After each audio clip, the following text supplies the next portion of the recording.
திருவள்ளூர் மாவட்டத்தில் கூட்டுறவுத்துறை மூலமாக பல்வேறு துறைகளைச் சேர்ந்த 2883 பயனாளிகளுக்கு 25 கோடி கடன் உதவிக்கான அனுமதி ஆணைய அமைச்சர் நாசர் வழங்கினார். 71வது அனைத்திந்திய கூட்டுறவு வார விழாவை தமிழகத்தில் ஒவ்வொரு மாவட்டங்களிலும் நடைபெற்று வருகிறது. இந்த கூட்டுறவு விழாவில் திருவள்ளூர் மாவட்டத்தை சேர்ந்த விவசாயிகள், மகளிர் சுய உதவிக்குழுக்கள், நாட்டுப்புற கலைஞர்கள் என பல்வேறு துறையைச் சேர்ந்த 2883 பயனாளிகளுக்கு 25 கோடி கடன் உதவிக்கான ஆணைகளை அமைச்சர் சாமு நாசர் வழங்கினார்.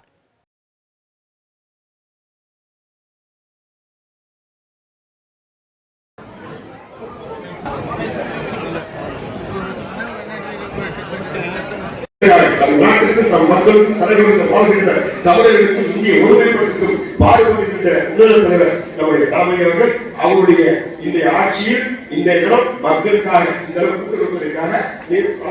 திட்டங்களை அறிவித்து அந்த திட்டத்தின் மூலம் நம் பயனாளிகளை அறிவித்து அதனுடைய திட்டங்களை நம்முடைய மாவட்ட ஆட்சியர்கள் சிறப்பாக அறிமுகப்படுத்தி இந்த தினம் ஏற்பாடு செய்திருக்கிற மாவட்ட ஆட்சியர்களுக்கு எனது மனமார்ந்த நன்றியும் வாழ்த்துக்களையும் இந்த நேரத்தில் கூறிக்கொண்டு இந்த கூட்டுறவுத்துறையுடைய அதிகாரிகளுக்கும் அதே போல இருக்கிற பணியாளர்களுக்கும் எனது மனமார்ந்த நன்றியும் வாழ்த்துக்களையும் கூறி வாய்ப்பு